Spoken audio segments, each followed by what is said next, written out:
Time for Cadillac Unscripted on 107.9 CDY. It's sponsored by Independent Bank. Every Saturday morning at this time here, we talk with people making a difference in the community. We keep it focused on the good.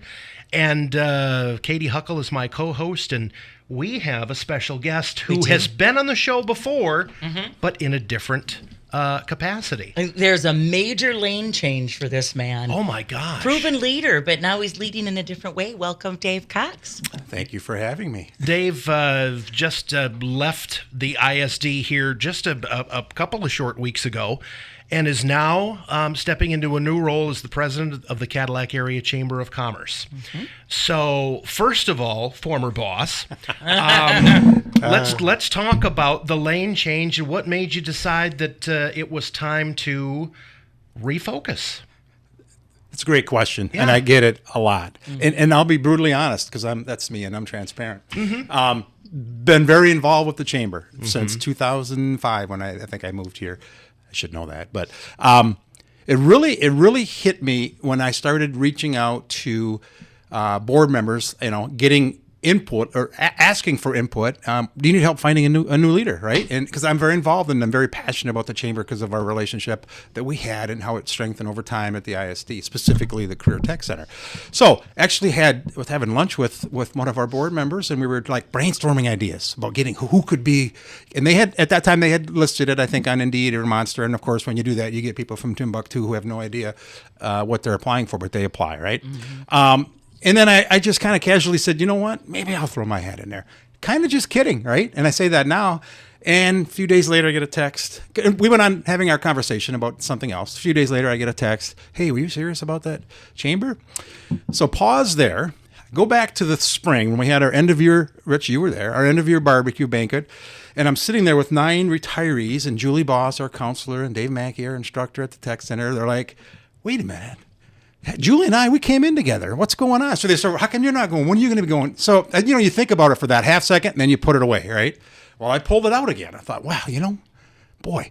So, again, I'm giving you more than you probably really care. No, this is fascinating. All right. So this is how it works. Keep going. So in Michigan, we are under the educators, we're under the Michigan Public School Employee Retirement System. So I said, you know what, I'm going to go look in this. Because I've heard people that go in and you determine how many years of credit you get.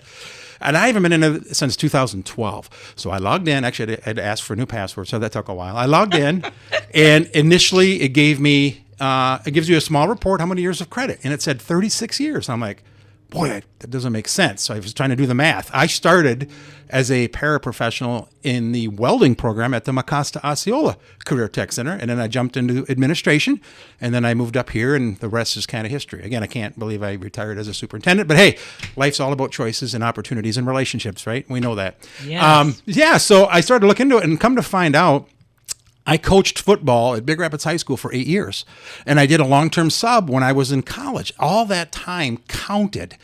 So technically, I have 31 years of working in education, but 36 years of total credit. So I'm like, dang. So now the gears are going. I'm thinking I can collect my pension. I wouldn't need any insurance. I know that the chamber had been without leadership since February, having a vested interest in the success of the chamber because of what it's done for myself personally and the community and the tech center and kids. There's a governor's breakfast. You go back to the Bill Tenza days. He connected us a lot with employers, right? Employers. So I just thought, you know what? Maybe I'll step up. So I threw my hat in the ring. That's the truth of the entire. Isn't that crazy? Yeah. So yeah. And the board was probably like, well, that's a wrap. Well, and the fact that there's a couple, some things I can't say on air. But if you hire somebody from out of town, they have a huge learning curve, right? That you don't have. No, and I think that was when I there's only 2 people that were on the committee that were interviewing me that I did not know. You're absolutely right. And I think that was a big piece of that. Because again, it's all about relationships. And you're right. Because I think if I had come into this job without knowing people, it would be you'd be digging big time, right? But you're right, absolutely. The fact that I have both of you, I've known you for several years as well. Everybody that I seem to run into, somehow, shape, or form, I've met, right, or have a relationship some way. Yeah. When we got the email that day that said that you were going to be departing in a couple of weeks and for something new at the chamber, my first thought was that is a natural progression for a guy who is all about building relationships, because that is now your job. Yeah. Right? It really is. We just got back from the state chamber conference last week, and that was the resounding word: relationships, right? And investments with people. And that's where we're at. So tell me about the learning curve of going to a conference like that as a first-time chamber president. I think I collected 25 business cards. Yeah. I'm gonna start there. Picked a lot of brains. It made me feel good knowing though that it's interesting, because here's the comment that I got a lot. If you've visited or seen one chamber, you've visited or seen one chamber, right? It's very similar to ISDs. There's no two alike. Very similar in operational and services, but no two alike. And listening to this, we had a CO roundtable, listening to their challenges and their concerns with investment, their financial situation, the amount of chambers that were in a toxic state or lack thereof leadership coming out of COVID that never did come back. It was like, okay, I feel pretty good, because I know that there's still a fire hose that I'm drinking out of. It's just different. And there's still stress, but it's just different, right? I just left that conference feeling pretty good about that. And then connections with the U.S. Chamber. Just talked to him today, the government affairs. So now he's got such a pulse of the national legislative side, and getting to know our Congress people at that national level. Those are the things that I took out of that. But what's also interesting, and Katy, you might appreciate this, is I was impressed with how many women are in the chamber world, right? When I go back to a conference when I was a superintendent, it was heavily laden with men, not many women. And with that said, I'm excited that Kim Blazak is the superintendent. Yeah, first woman ever at the ISD here. I love it. But a lot of, and the other thing that kind of took me back, a lot of young people. So I was like, damn, it brings your energy up, right? When you're around them, it's like, and they got all these ideas and they're excited, and you also see some of a little bit of the naysayers. Oh, we've tried that. Doesn't mean that it won't work here, right? Try it. But yeah, no, it was an excellent conference. I really appreciated the opportunity to get, like I said, business cards. Anybody that would give them to me. We had a lot of fun. It was good. And Victoria and Beth went with us as well. It was called Chamber Professionals, but it's not just the leadership. It's your team, your membership, your marketing people. There's all breakout sessions. It was excellent. And it's only once a year. I was hoping it was more than that, but I got to wait again. But it's all good. And for the last 7 months, the chamber has been led by Beth and Victoria, and we've had them on with us so many times, and they're a life force in and of themselves, and they led very capably while a leader was being looked for. Absolutely. To those girls' credit, it goes back to when I coached football, right? When you're game planning, like we are kind of in this room this beautiful Saturday morning, we may not always agree on something, right? But when the door opens, the public doesn't know that, right? And that's what those girls did excellent. Because once I got into what I call the belly of the ship, now that I'm on board, there's some stuff, there's challenges, right, in everything. And there's challenges that you folks will never know. Nobody will ever know. And those girls did a fantastic job of working through that, having that united, positive, smiling face at every event. And you talk about event, they went through the event season, right? Whether it was the big, like the governor's breakfast, the big of it's and the June banquet, the golf outing, yeah, absolutely, and it's just one. I think they also were part of the Business Expo. I think that name changed a little bit this year, but work closely with the Visitors Bureau as well. I just couldn't be more pleased to have those two ladies on my staff. Not that there isn't room for improvement if you're listening, girls. I'm just kidding. Yeah, they know that. Wow, how exciting! I mean. So when we talk about a learning curve, you already knew. There have been folks that have moved to town, accepted a position, and said, you know what, wasn't the right fit for me. That's the other win, I think, for the community is you already know where to go to lunch, and you already have all of the contacts. It's like you hit the ground running in a full sprint, Dave. I have.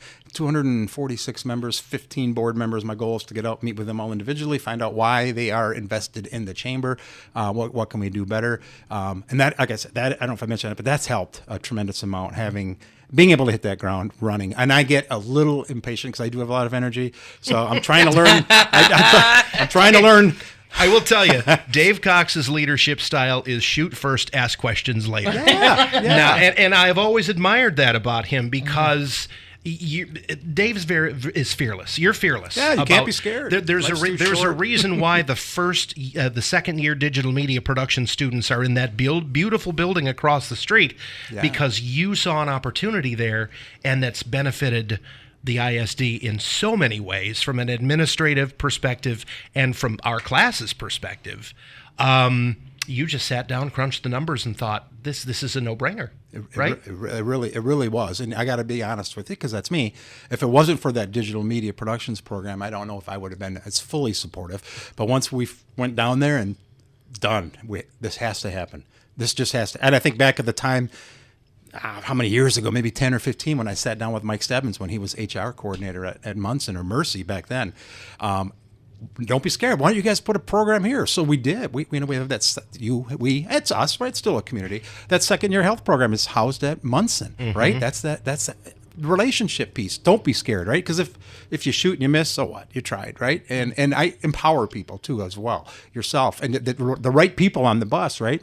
And then you get yourself and Derek and Cammie. It's like, because when I say don't be scared, you take that for what it's worth, and you're not scared. Right? Life's too short. You learn a lot from your mistakes. That's the football coach in me. Well, that didn't work. Try something else. And I will tell you, back in the springtime, Dave came to Derek and Cammie and myself and said, we're thinking about this. What do you think you could? We were like, no, yes. Because both Derek and I had worked in that building for years, and to be in that building only a few short months after it had been left behind by 9 and 10 as they moved their operation up to Traverse City. They left behind so much. And I wish that more people had gone to the open house recently to see that, because not a lot of people went into that building. We want people to see what our kids are learning. And we want people in the community to see what the health program is learning at Munson, because they're in a real professional setting. Yeah, you can't beat it. Yeah. I mean, and I'm glad you mentioned that, because I wasn't able to attend the open house, but also in that building is the technology department, which services 5 ISDs and 27 schools. Not everybody knows that. And the business office as well, which serves every district except Cadillac as business services. It's just that opportunity for, if people were to come and see and understand what the ISD did and how they got to that, they would like, wow, it's a no-brainer. Because we were running out of space, and they were looking at building and all that. And when you get down to the dollar amount, and the square footage and what was left, everything from all the studio, all the furniture was left. If you haven't been there, Katy, you got to get there. It's unbelievable. Most of the stuff you're going to see was left there. It was part of the deal. It was a good deal. We partner with 9 and 10 and Josh Trust, and those. We love them. It's awesome. Just been a great opportunity for the community. It has been, and I would invite anyone from the community to schedule an appointment and go see what goes on in that building. Yep. So, biggest learning curve for you at this point? The financial stuff, right? Because I don't have people, 346 staff to 2. And part of that interview process was, how good are you with books and understanding the financials and making sure that we're at, if we're going to budget for something, we're going to have a profit, right? We're not just about break even. We are a business as a whole, but we're also an investor in the community. And I think that was the biggest piece, because I'm so used to having a business office, a person for payroll, a person for accounts receivable, a person for, you name it, right? And technology was the other thing. We had people. Now we do, but they're not. They're kind of once removed. They're either a third party or they're in another building. You got to call them, or it's just weird. That's been, I think, the biggest piece of that. Going from having a lot of staff to 2, but these 2 staff, they're pretty good. You know what I mean? They got energy too, and they're not scared. I think the opportunity for them to be empowered too. I think for a while there, the board had to get a little bit more in control of having a lack of a leadership. I get that, and these girls, I think, are ready to just completely blossom and run with some really cool ideas and do something different. I think they're excited about that. I get excited about that. I'm all about change. People struggle with that. Moving their cheese. I don't like it. I hate to say, I kind of live for it. I really do. Provided it makes sense, right? If let's give it a shot. Why not? I think that's where we're at. But the biggest piece of that is understanding the finances, understanding the membership, and then, getting those relationships with those people that I don't know, and reinvigorating the relationship with those that I used to know or knew in some capacity. So yeah, I don't know if that answers your question, but it's so, I can't explain it. Still can't believe what I'm doing. It's kind of surreal, right? We're sitting here talking about my job as the president and CEO of the Cadillac Area Chamber of Commerce. But the stuff that I just absolutely love is the rise ups. I love to get in front and talk to people. I love the ribbon cutting. They're letting me run some of that, and I get to talk and holler and count them down. It's fun. The grand openings, doing some Connect to Cadillac meetings in the morning, doing some coffee groups with people, meeting people that I didn't know as well as it's also super exciting because you get to learn what they do, what motivates them. Why are you have this business in Cadillac, Michigan, and tell me about it and how it's going. And some of them are, we've been here for 30 years. Like, what? I had no idea. Shame on me, right? So I'm learning that piece as well. It's all good. I don't know. You have to have a tremendous amount of respect for the entrepreneurship, right? Oh, when you go to a grand opening, whether it is a re-grand opening or it is for a new business, this is an idea that somebody had that they want to make a profit off of, and they want to benefit the community in some way.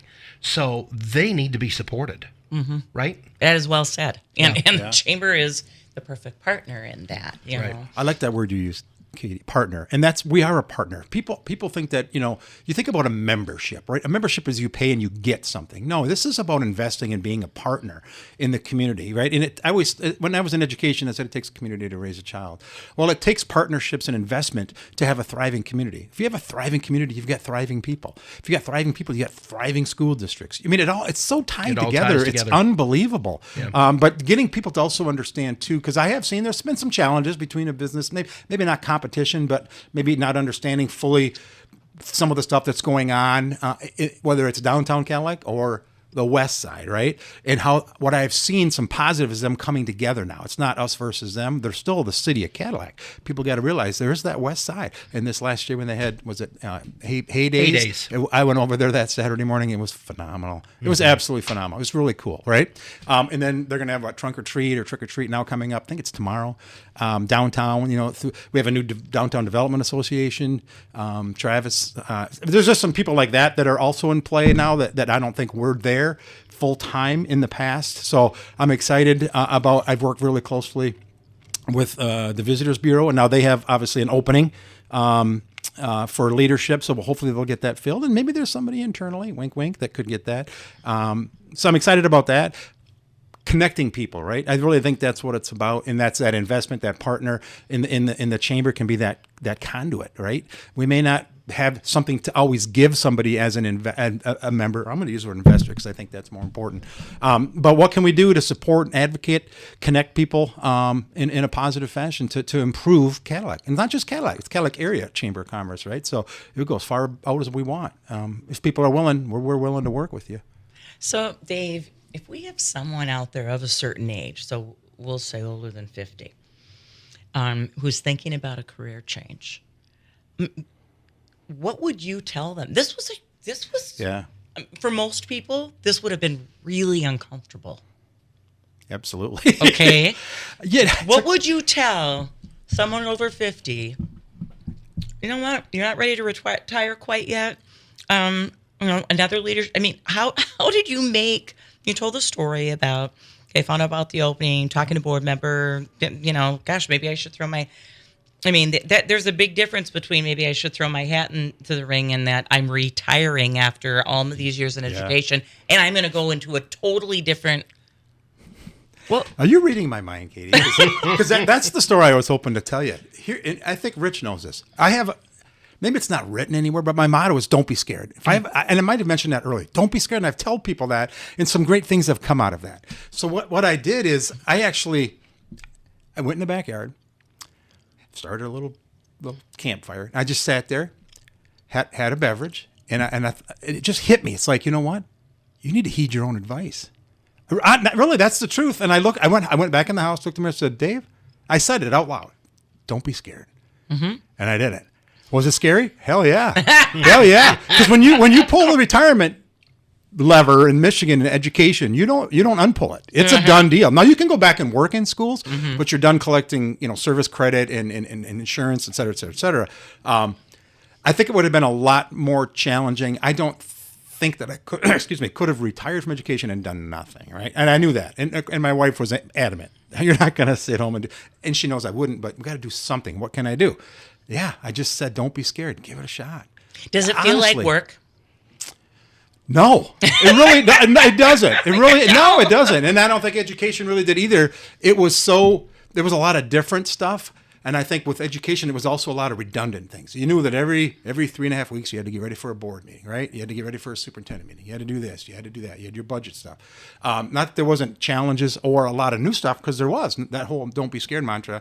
It came to play in every department, not just the tech center, but also special ed. We took over Baker and we put a transition center downtown. In general ed, there's just lots of really cool, exciting things to do. Or opportunities that came about, but at the end of the day, I don't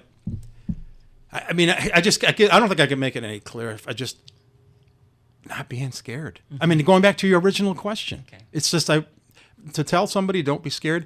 I guess I could also say having that crutch of that I still have a job was made it a little easier, right? Because you don't have to move. No, I'm just taking my energy. And the part of me that likes to work with people into a different arena, similar but different, right? But I'm still involved with schools too. I will be. I had to stay away for 30 days, so November 1st I'm back to say hi to you guys. I got some stuff for the CNET crew, but that's a whole other story. But yeah, no, just don't be scared. If you can do it, do it.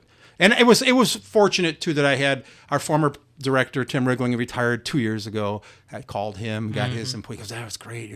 Everybody you love. What do you love about retirement? Everything. You're gonna every day is Saturday morning kind of thing. But that's not for me, right? I'm not a sleeper in it. I got to do something. So I did reach out to even our former superintendent, just reaching out to people that had recently retired. And again, that helps. You're building up your courage to pull that lever, right? I guess I can do it. So yeah. Were the folks that you talked to, peers, were they happy with their retirement? Yeah, absolutely. What was the advice that you got? Do it. Okay, If you can do it, do it, right? Okay. And there's always that adage about 30 years. You get 30 years in education, and if every year you work past that, you're really not generating that much more with your pension. So people that are in a financial position and able to retire, and if you want to continue that, I mean, if you got a house payment yet or a car payment or you got some toy you bought, if you want to keep that same level of lifestyle, right. how much of a bridge do you need, right? Right. Is it like working at Walmart? I don't mean negative. That's not a negative, but like as a greeter for a day a week, is that all you need, or do you need $10,000? I mean, what have you saved in your 401ks or your 403bs, whatever that stuff is? You have to ask yourself. You have to do financial due diligence, right, to make sure, because you don't want to get yourself into a position where, oh my God, it didn't work.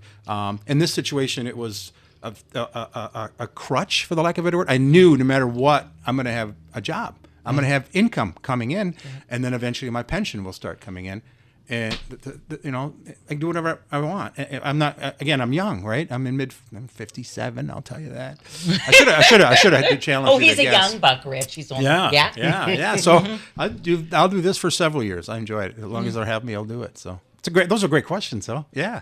What would you say? Yeah. Don't be scared, but be smart about it. Membership. Do you need to grow? I'm going to call it investorship. Yes. Okay. Yeah, we do. If you're not growing, you're dying. I mean, that's just all there is to it. We're always looking for opportunities to people to invest. And I mentioned the community, right? It's not just I pay and I get kind of thing. It's like we want to make sure that you are invested in the greater Cadillac area. So yeah, we have lots of opportunities for investments. You're going to hear that a lot if you get involved more and more with some of our events, whether it's Rise Up or might even look at business after hours. We're looking at bringing maybe some other things back, if you will. But you're going to hear the word investor more than member right? So investment. We believe you can invest. Investing in us. Absolutely. So investing, advocating. There's been a lot of challenges, right, legislatively with tax reform and other things that affect businesses. So that's another challenge. If I can go back for a second, is understanding. I had a pretty good feel in the pulse of legislation that was impacting education, both pro and con. Yes. So I got to get there with the business world, right? Because it's so different, right? There are similars, but it's so different. But again, the other advantage is that I've got connections with all of our legislators. So I got them on my phone, speed dial, and I've talked to them. I've presented, I've testified on other things on education. So again, that helps, right? Oh my goodness, and yes. So I'm excited about that. Yeah. And you're also a hard guy to say no to. So we have that. Awesome. Awesome. He's fine with that. I got it. Here's what's crazy. So the girls knew that I was coming today. Oh. And they said, "Oh my God, you're going to be with Katy." So she said, "Here's Katy's investment invoice." Oh my gosh, I love my membership. Oh, yes. There you go. I wanted to hand deliver that. There you go. We are so excited that Independent Bank is an investor in the Greater Cadillac Area Chamber of Commerce. Aren't they great? Yeah, they're opportunistic. You got to be opportunistic. Yeah. So I have a bazillion cards, and I was giving them away everywhere I go. I gave some to my wife, put them in her car in case I'm in her car. It's just. I knock on a door, I walk into a restaurant or even to a store, I always ask them, and most of them don't know because the managers aren't there. Are you a chamber member? Because I don't know all 240. I can look them up on this spreadsheet, but it's huge. So I just ask them, and then I get to tell them. So the day we're hearing this, you were exactly 1 month into the job. So you've had 4 weeks worth of a learning curve. Do you have things in mind that you would like to accomplish already, or is it too early to say what Dave Cox's roadmap to success is? Being honest, I think it's a little early, but I do want to look at the events. We've been looking at our events that we have, and we want to make them better. How can we generate more support for the events that we have? There's kind of typically, you've been around, both of you, long enough, you'll have an event, and it's, for the most part, it's the same network of people. We want to expand that. And how do we do that, right? But there's like no grandiose thing. It'll come to me, I'm sure. But I think the girls are there too. They've got some ideas, and I think they're being very cautious about putting too much on me or questioning me. Even though I said, "Don't be scared. That's fine. No, it's yours. Tell me what you need. Tell me what's troubling you. What do I need to do too?" So I'm still definitely in the onboarding honeymoon phase. But as I see things, I today, as an example, we were going through some stuff, and I don't know if you remember Lead and Lead Junior. That was a program we did years ago. I used to present at that every year. Those are things that have just gone. The question is why. You got to find why, and I'm all for bringing something back if it makes sense. But yeah, no, I don't have any I'm coming in to do this. That's not how I roll. I try to make it everybody's. If I have an idea, I'm gonna help make it's gonna be our idea. But if you have an idea too that I didn't think of, and it's again, don't be scared. We'll give it a try. Or if it's something, I've also said no to some things, but some staff have asked some questions. I don't want you doing that. But that's very rare, and I think you would agree with that. Yeah, for sure, for sure. Wow. Well. First of all, congratulations. It's inspiring to see you move from an educational role into a leadership. You had a leadership role at the ISD. When I first came in, you were the center director, and then you became our superintendent about 5 or 6 years after I started. And to have you now in this position as our chief promoter of the Cadillac area across the state and the country, the face, is a good thing. Yes. Don't you think, Katy? I'm all about it. Yeah, absolutely. He is the face of Cadillac, but with that comes so many connections and pressure. I can't tell you, Katy, how many times people have said, "Oh, you're going to be great. You're going to be great," and I started to get a little my God, what if I'm not? You know what I mean? I'm not kidding you. Everybody that I run into, you're going to be great. What if I'm not? That's a lot of pressure. Quit saying that. That's what I want to say. Don't be scared because I know. Yeah, I got to keep looking in the mirror. Listen to your own advice. Yeah, for absolutely. Sure. Well, we want to have you back a year from now. Awesome. And like you say, talk about the fire hose, talk about what you've learned, talk about where you're going. And the new things we've done, maybe? Yeah. Whatever, yeah. I like it. It feels like you're writing your map right now, and I can't wait to see what he does next. New president of the Cadillac Area Chamber of Commerce, David Cox, our guest. Thank you, Dave. Thank you for having me. I look forward to next year when we meet again. Can't wait to have you back. Awesome. Thank you. On Cadillac Unscripted, sponsored by Independent Bank. Next week, more local chat here on 107.9 CDY.